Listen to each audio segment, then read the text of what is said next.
In the words of Marvin Gaye, what's going on? Let's get started.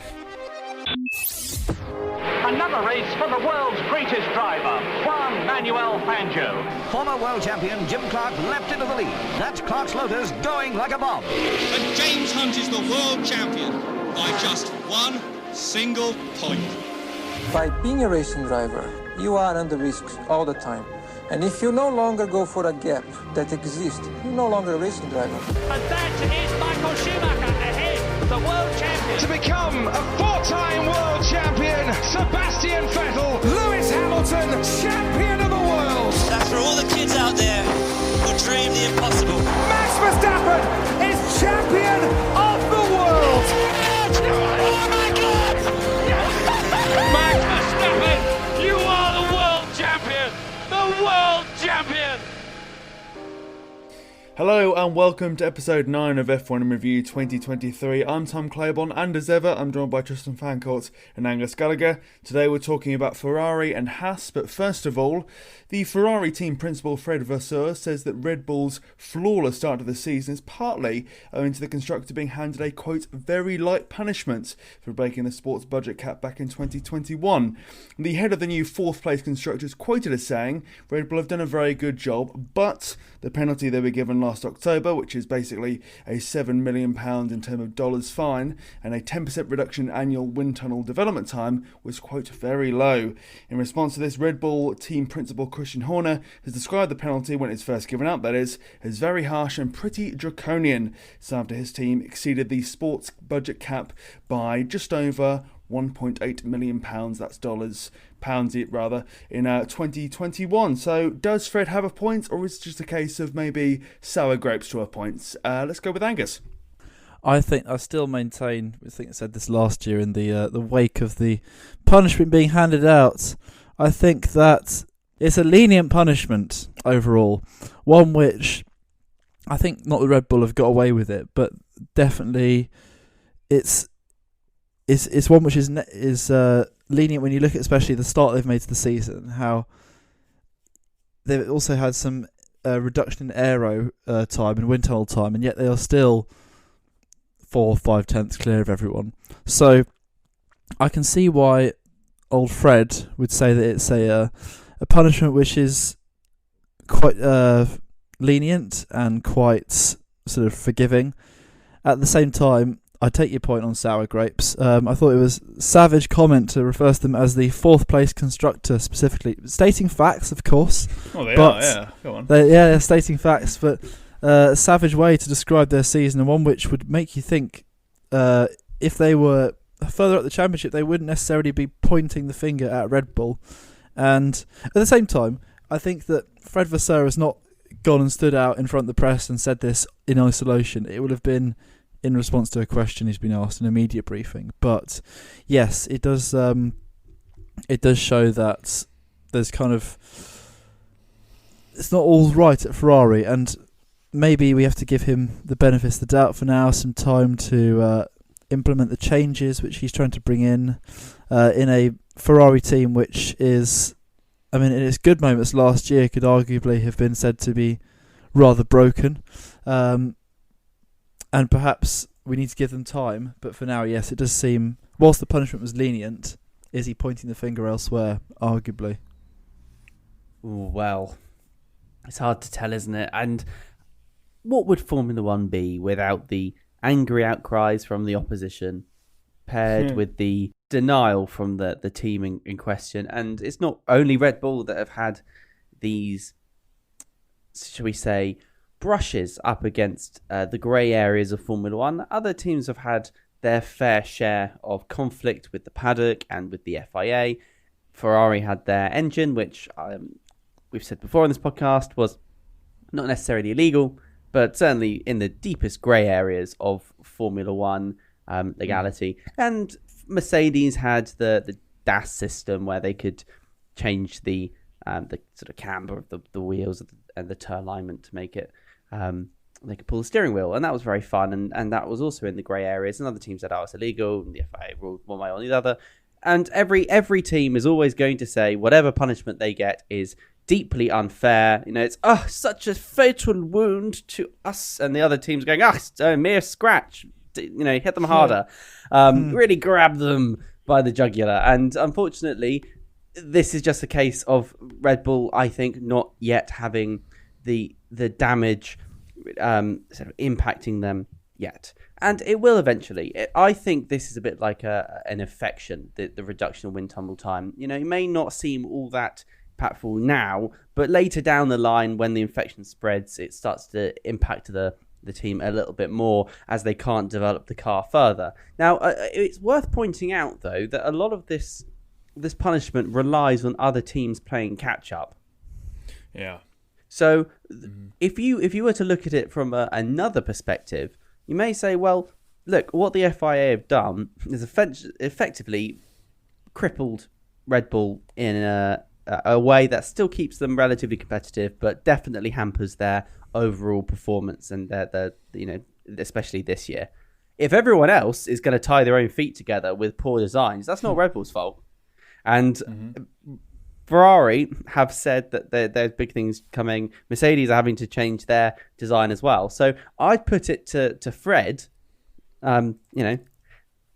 best friend Freddie, that actually they've got to get off the starting line and get themselves into gear and start producing a car that can challenge Red Bull now, so that when the punishment really takes effect, they can do better. It's I think a pretty lame excuse if you're not winning the championship to point the finger at the FIA and make the argument of, you should have hampered them more. That's not a way to win the sport. It's just moaning. It's a very negative way of thinking, I concur, and I think when you against Red Bull, not a Red Bull fan, wanting them to do poorly, and you see them doing so well to start with, you go, well, that's ridiculous. The penalty clearly has no effect, but it is, as we say, more of a drip effect, and I'd be surprised if we have this sort of scale of dominance from Red Bull, and to an extent Aston Martin as well, being the number two, if that were to remain at such the degree that it is, really. But if it does, then I think question marks have to hang over this penalty. Was it harsh enough?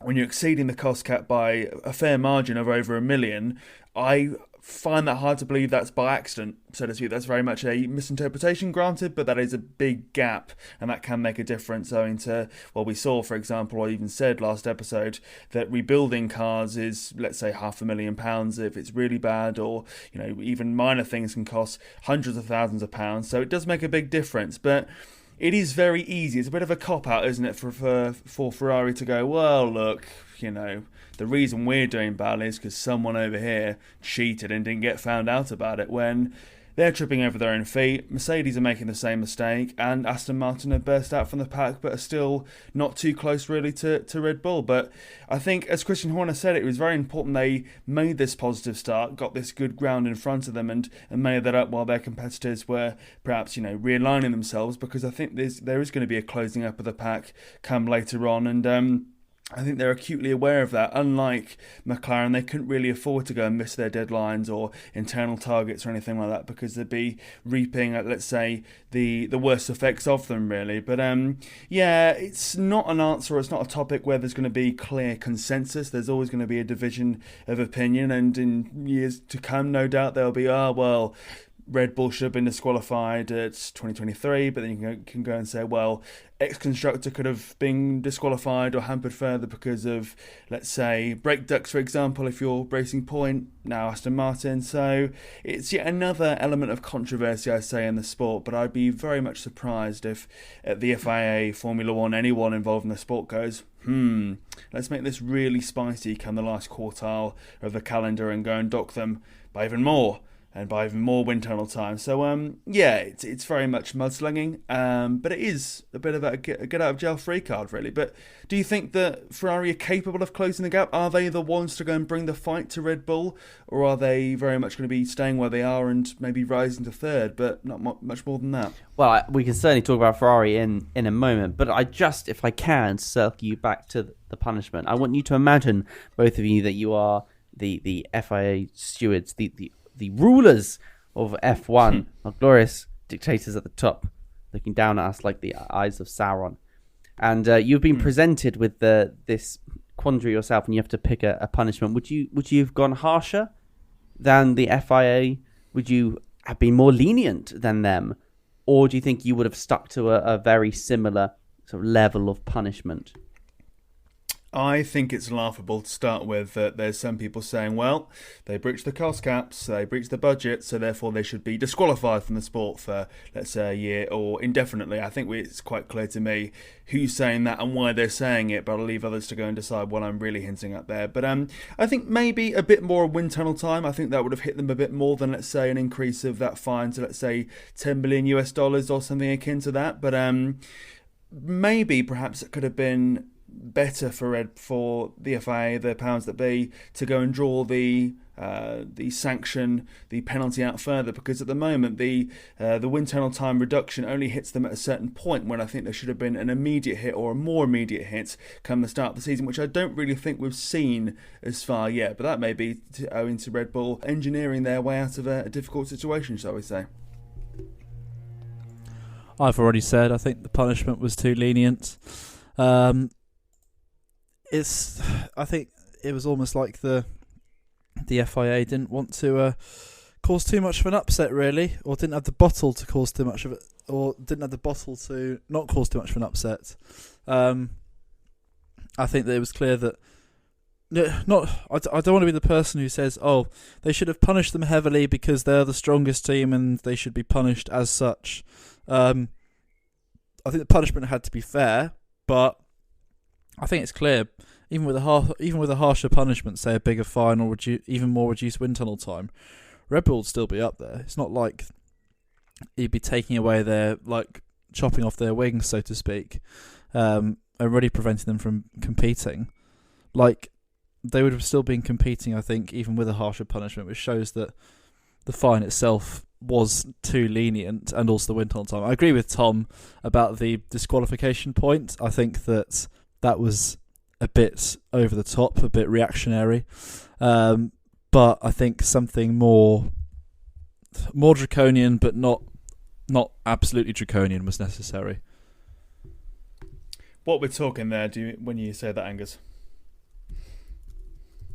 I reckon like I say, just a bigger fine. I think that if you look at the prize money that's handed out to a team that would win the constructors, such as Red Bull, $7 million just is a slice of that. Don't get me wrong, it's a large amount of money, but it pales in comparison to what they'd usually earn. So I think a larger fine as a starter, definitely.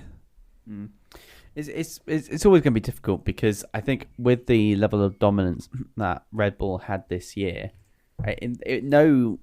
no punishment would have really had a massive effect. You could say, well, we're going to make you go into negative points for the beginning of the season. Well, that's laughable if you look at that. I mean, what they're going to do, dock them 20 points?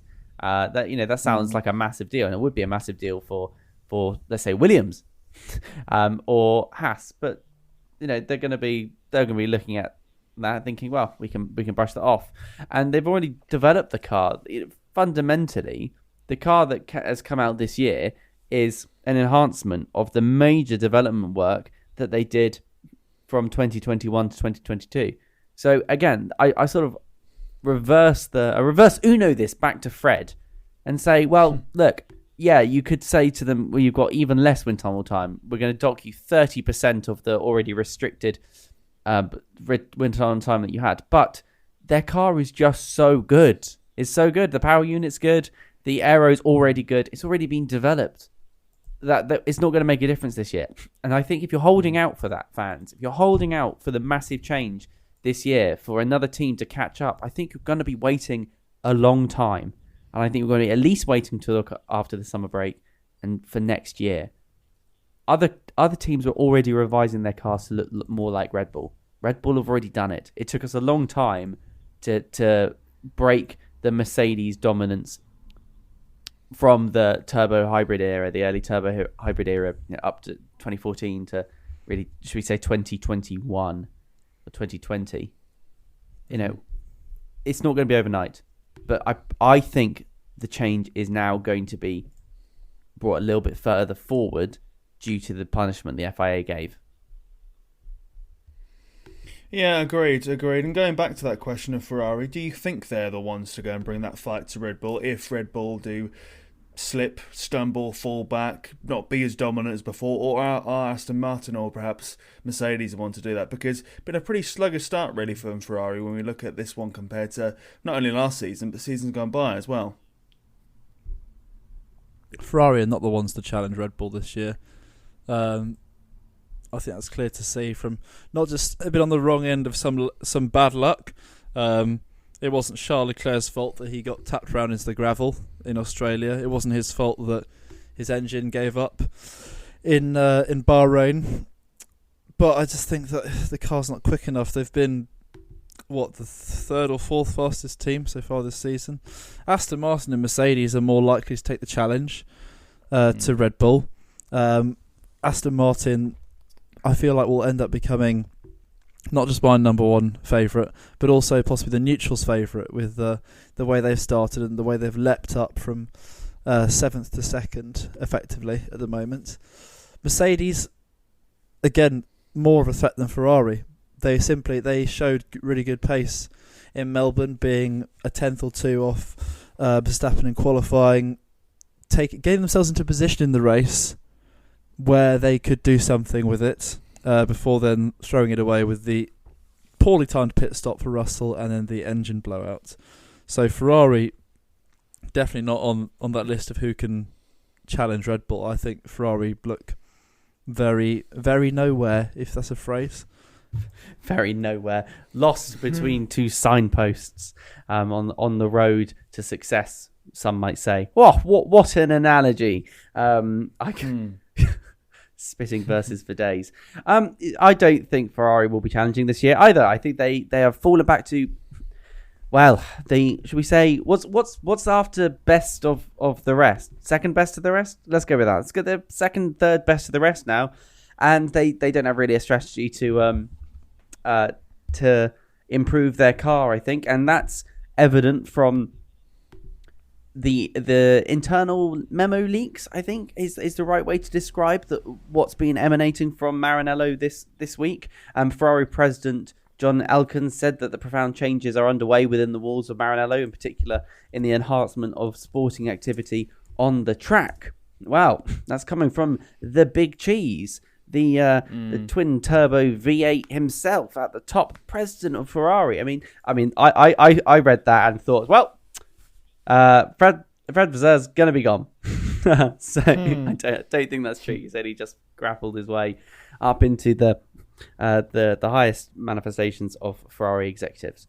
But there's no getting away from the fact that Ferrari need to turn it around somehow. And I think, again, and this is a reference to something I've already spoken about in a previous podcast, they've developed their car around certain areas of the rules which are no longer viable, specifically being able to run the car very, very low and having the bendy floor. I don't know if you remember the bendy floor controversies of last year. Well, it looks like the floor can no longer bend in the same way, or the mandated minimum height of the cars is also impacting Ferrari in a way that they couldn't see before, and they hadn't envisaged, and it basically means that they're just not as efficient. So I think the wind is blowing towards the Red Bull style of design. We can see from Aston Martin the success that can be achieved from redesigning and basically, having a cheeky side glance at someone else's homework. If you're in class and there's a kid that always gets everything right, you're going to peek at his homework, aren't you? You're going to think, we should do what he's doing, and getting all the right answers. So that's what I see at the moment. I think Ferrari, they had their moment in the sun the first 4 or 5 races of last year. I hope you all enjoyed that, Ferrari fans. And now they are, as I said, peeking at someone else's homework, getting the right answers, and I think big changes will be coming in the design of the Ferrari, which is a great shame, if I may just add quickly, because I think that Ferrari is one of the most beautiful Formula One cars I have seen for a very long time. Absolutely. I would counter that by saying I don't think it's necessarily time for Ferrari to panic, because we look first of all looking at a very small sample size of only 3 races, and there's been the last race where they've been hampered by, some would say, an unfair decision by the FIA taking away a 4th place. Add that in and they're peeking over there at Mercedes' shoulder, if you will, and they've really got to go and take away some reliability issues, and they're back up there looking at 3rd. Now, 3rd is not where Ferrari want to be. Let me be very, very clear about that. It's not a good season for them to finish 3rd and be behind Aston Martin, but I think it's one of those where they've had a lot of bad luck, a lot of bad decisions as well, and they've culminated in the first few races. Now, the question is, or what Ferrari do, which is really important, is how do they respond to this? Do they, I suppose, roll over and just accept the season as being a write-off? We wait for the new car, we go again next season, we see this as a transition as part of a wider project? Or do we get up and go? And I see someone like Carlos Sainz and Charles Leclerc as being drivers who aren't prepared to wait. So I see Ferrari being in a quandary where they have to go and bring developments quickly, stop making mistakes quickly, and rise up to 3rd, or albeit 2nd possibly, if that's even possible, if Aston Martin carry on as they are. So what I'm trying to say there is, it's not a great start compared to last season by any stretch of the imagination, or even the seasons gone by, excluding the horror show that was 2020. But they need to go and improve themselves rather quickly. And dare I say, from optical sense, going back to topic 1, their team principal going, there should have been more punishment for another team. But no, they did really well. Fair enough, you did really well, but you cheated. Yeah, it's fine. Isn't really a great look. And I think really we're expecting, or I was at least, expecting a bit of an impact from Fred Vasseur and co to go and bring the party right here, right now. But we'll see what happens. But no need to panic at this moment. But I think if we add on 3-4 races and they're still where they are, then it may be time to have some more systematic changes, if you will. But how many times have we said that when it comes to Ferrari in terms of personnel, engineering, design and the rest? So it's in their hands, as normal. It's in Ferrari's hands to what they want to do and how they want to be in terms of just there for the fun, just there for the commercial aspect, for the image, all there to win races. So all eyes on what happens, and whether this change, which we spoke about there, Tristan alluded to earlier, is actually going to be substantial change or just a nice sounding bit of change, if you will. But do you think that is serious when they go and say there will be systematic change to Ferrari from the very top, or is that the same old story being trotted out again and again, shall we say? Well, here's a question. Do you think the changes that could be implemented may be, well, not as limited to just the design of the car and perhaps some management changes, although I think it's safe to say that Fred Vasseur is safe in his seat for at least a year or so, 2 years. But what about changing something a little bit more, face fronting in the drivers? Do you think someone like Carlos Sainz could be changed out? I think that'd be really tough. I don't know about you, Angus. I think that'd be very, very harsh. Yeah, I think the drivers aren't necessarily the problem with Ferrari. I mean, if we look at the list, not necessarily. I say not necessarily. It's fully my belief that Ferrari's drivers are not the problem. If you look at the drivers that they've had since they last won the Constructors' Championship in 2008, Felipe Massa, Kimi Räikkönen, Fernando Alonso, Sebastian Vettel, Charles Leclerc, Carlos Sainz, the drivers are not the problem. Those are all race-winning drivers. Some of them are championship-winning drivers. It's their personnel. And it's a shame because you thought after their start last year and the way they hit the ground running, you thought to yourself, okay, maybe finally they've actually hit the jackpot and they've managed to actually start to make a difference and to improve themselves. But no, we're back to the same old thing. We're back to them saying that they will have profound changes. The only thing I'd say about these profound changes, in quote marks, is that, I don't know about you two, but I've never seen, I remember when Ferrari team principals would get mentioned in public. I remember when Luca de Montezemolo was in charge of Ferrari, and even his successor, I think it was his name Marchioni, who used to come out and say things in public. But John Elkann, I've never heard from. I knew he was the chairman of Ferrari. I'd heard his name thrown about, but I'd never heard him speak in public. So perhaps he's actually meaning business. Perhaps he is going to bringing big changes. I think the message is consistent with the fact that Fred Vasseur has very much come in and said Fred Vasseur is known for being a combative personality who very much wants his own way, and sort of he's had great success in the junior formulas at least, and also to an extent with Alfa Romeo last year, acting like that. And that sort of marries with that statement. All I'd say is that I also found it turns out that John Elkann probably wish his brother Lapo would Lapo L-A-P-O. Please tell me that's Lapo or Lapo. He is I presume it's Lapo. His Elkann's brother Lapo went on Twitter and posted this: Ferrari needs seriousness and winning team in the pits and outside. It's time to wake up, in capital letters. Enough with politics and games like this. We will never win, capital letters, 8 exclamation marks. So maybe there you've got the contrast between the contrast between the public statement from John Elkann and what's going on inside his brain from Lapo on Twitter there. So I think I know which statement I'd rather see out in public if I was Mr. Elkann. You know, it's serious when they put 8 exclamation marks on a tweet. Yeah. And finally, let's have a chat about the 2 Haas drivers. One's in P9 in the Drivers' Championship with 6 points. The other is down in P17 with just 1.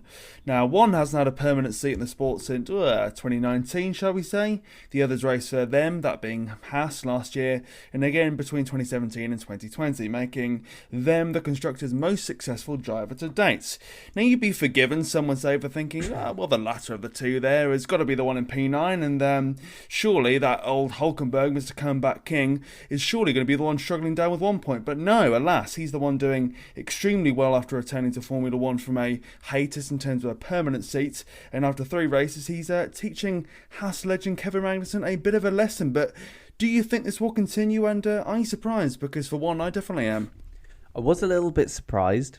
But to be fair, if you look at the pattern in Haas drivers, you will see that the new driver tends to do better because, I mean, look, we had Mick Schumacher beating Nikita Mazepin, and then Kevin Magnussen comes in and beats Mick Schumacher, and now Nico Hulkenberg is in and is now beating Kevin Magnussen. So I'm now expecting a new driver to come in and beat him. So I don't know, but let's go with Daniel Ricciardo joining Haas next year. And why am I saying next year? Well, because Kevin Magnussen, his deal runs into the end of 2023. Now, they may well not drop him then, but they could have the option to. And Daniel Ricciardo is at the moment a free agent, although he'll go to Haas is another matter. I think Hulkenberg has shown certainly me up a little bit, because I was sceptical of him coming back into the sport, given his dubious levels of success in the sport to date, especially with Renault. I won't forgive him in Germany for ditching his Renault car into the gravel and missing out on, I think, his best ever opportunity for a podium. And unfortunately, that was one of the reasons why he eventually got sacked from that team. But he has come in, he has demonstrated to everyone how good he is. I'm not sure what's going on with Kevin Magnussen at the moment. He's only sitting pretty on 1 point. As you say, Tom, in 17th place. I was expecting more from him this year, but I think he's had a little bit of bad luck, and Hulkenberg is capitalising on that very, very early success. And unfortunately, it's just one of those cases where we have such a small sample size at the moment. I think we may be reading slightly too much into this. And we may have to wait till the end of the season before we cast judgment. But there's no getting away from it. I think this year have got a solid lineup of drivers. And if I was Gunther Steiner, and I have actually just bought his book, by the way, so I look forward to reading that and telling you all about it in not that long, once it gets to me on the 20th of this month. If I was Gunther Steiner, I would keep those 2 drivers. I think they seem to be playing quite nicely at the moment. They both have the talent where it's needed. And to be honest, it's only race 3. You shouldn't be thinking about sacking a driver after just 3 races of a season, because things can go topsy-turvy very quickly. Just look at Charles Leclerc last year. Yeah, I didn't expect Hülkenberg to be doing this well, especially as I think in November last year when they decided to employ him, I distinctly called him an underwhelming signing. Shows what I know. But no, he's made a very good start. I made the comment off the record last week about how I hadn't realised that he'd out-qualified Magnussen 3-0 so far in qualifying.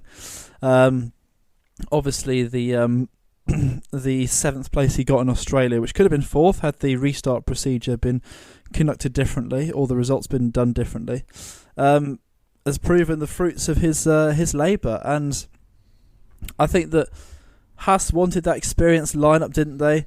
After Schumacher cost them however many millions or whatever it was in prangs last year, and they've got that now. And to be honest, I think this is a positive headache for Haas. I would say that Magnussen is a driver who came in last year after a year out the sport. He was solid. He got, it seems years ago now, but he got that pole position in Brazil, lest we forget. And if you've got Magnussen, who arguably at the moment, I'd agree, is like having a slow start. If he's having a slow start and you've got Hülkenberg, who's had what, other than those couple of races where he was a COVID substitute, he's had 3 years out of the sport. So if Hülkenberg's able to come in and be strong from the get-go, hit the ground running, then Haas, I'd say, would be pretty content, because you've got a scenario where Hülkenberg's made a strong start, and if Magnussen can regain his best form, then you've got a strong lineup there that, if you look at their current position, I know it's early doors, but 1 point ahead of Alfa Romeo, 1 point behind Alpine, sat there in 7th in the Constructors. Who knows? There could be a solid year on for Haas, solid being above their usual 8th or 9th place. So I think it's a positive headache for Haas at the moment. Interesting. To answer my own question, I personally am surprised, and I do think this is my sort of hot take, if you will, of the episode. I think it's going to stay as is. Basically, Hülkenberg will beat Magnussen. I'm not sure if the gap will be 5 points come the end, but when you're a team like Haas who's in P7, I don't think they'll rise any higher owing to how good the Alpine car is compared to theirs, and also the quality of driver they have. Couple as well with McLaren scoring some really decent points. I think 7th is probably their tops in a very competitive midfield. And when you consider that, you've got to think to yourself, there's going to be few chances for Kevin Magnussen to go and A, beat Hülkenberg, or B, beat him to such the point where he gets 5 points over him, and then Hülkenberg doesn't come back with some sort of retort, if you will. So I think we're going to go and see Hülkenberg beat Magnussen. But as we see in other teams gone by as well, if, let's say, driver 2 beats driver 1, and I'm not saying there is a hierarchy in Haas, but I imagine going into this one, they thought Magnussen would be the point scorer, and Hülkenberg would be an improvement on Mick Schumacher, but perhaps not much more than that. When driver 2 beats driver 1, it's not the end of the world. We saw with Ferrari, for example, Carlos Sainz beats Leclerc, and everyone thought, oh my god, this guy, this second driver, is beating the new Michael Schumacher. How dare he? And then everyone moved on. So I think it's a case of basically it's not going to be consequential if Hülkenberg does beat Magnussen for Magnussen's sake. But it is an early wake-up call, I think, for him to go, you were the future once, so to speak, and it's not a given that just because there's a new driver coming in, he's been out of the sport in a permanent sense for a long time, last year pre-COVID in terms of having a seat to himself, that you're going to go and win the day. So I agree with Angus, a positive headache, but he's hoping that the relationship between the two will remain cordial after the makeup, if you will, between the two after that famous incident, and it doesn't get a bit ratty where Magnussen perhaps tries too hard to go and beat Hülkenberg and get one over him. But could there be trouble brewing if the gap widens or stays as is, or is that speculation and speculation? I don't think so. I think anyone driving for Haas would be doing so because not only do they love Formula One, but they also want the team to do well. It's a bit like that relationship that I think a lot of drivers develop when they're in a team that is, not fighting for the championship. They're fighting for just the simple victories. Like, Williams, for example. You start playing a bit more like a team, you'd hope. And I don't think there'll be trouble ahead. I think genuinely both drivers would be super ecstatic if either of them, got a podium. Imagine a win. They would just, be nuts. So I can't see them at the moment run into problems. The only problems really start to occur when both drivers are fighting for a real prominent place of success. Like if, let's say, Magnussen and Hülkenberg are fighting for third place, then disaster can strike. But at the moment, they've got cool heads. They're pushing the Haases along, the Haas team along, and Gunter seems happy. I mean, we never hear from Gene Haas. So who knows whether or not Gene Haas is happy. I think he's probably not that happy, given that he's poured hundreds of millions of dollars worth into this team. And, let's face it, it's not necessarily the success he thought it would be. I like to think that Gene Haas sits in his massive swimming pool, relaying in his head, Haas wins the world championship. And it's just, never going to happen. So I think the team, well, I say never, not going to happen yet. But I think the drivers are really just, pushing as hard as they can for the little victories, and the victories that I think sometimes mean the most. You're never going to forget your first podium, your first pole position, your first race win. And so, yeah, I think we saw how ecstatic the whole team was when last year Clabon Magnussen got that pole position. So I think those are the things the team are going for, and I can't see the collective good spirit leaving the team just yet. And on that note, it seems that's all we've got time for in terms of episode 9 of F1 in Review 2023. Thank you very much for listening all the way to the end of this one, be that on your preferred podcast provider or elsewhere. A reminder, you can follow us on Twitter and on TikTok, our handle being F1 in Review. And racing isn't back next week, but we will be. We'll be back to discuss where we could have gone in this dead spot of 3 weeks after the Chinese Grand Prix was cancelled. And we'll be looking forward to racing returning, this being round 4, the Azerbaijan Grand Prix, where we return to Baku once again, where we'll be seeing the first sprint race there at least, and seeing what carnage that will bring up and what good racing it will hopefully produce as well. But thank you very much for listening, and as I say, we'll be back next week to discuss all of the above, and I'm sure a lot more. See you later. Goodbye.